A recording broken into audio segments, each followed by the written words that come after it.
Add a new column to the board, the dependency column.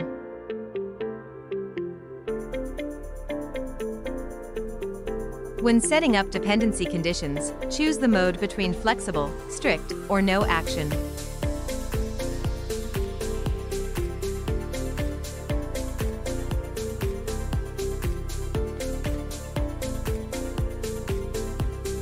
Next, select the column on which the dependency is established between items.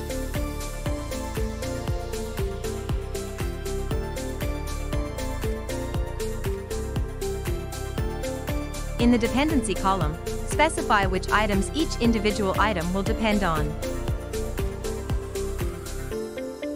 and under what condition it is possible to start on the next item.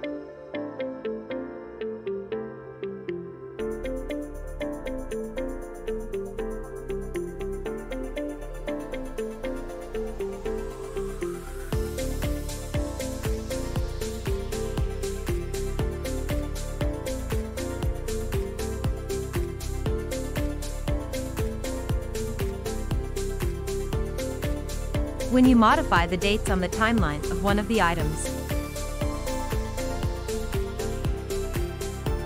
Due to dependencies, the dates on other items will also shift according to the changes.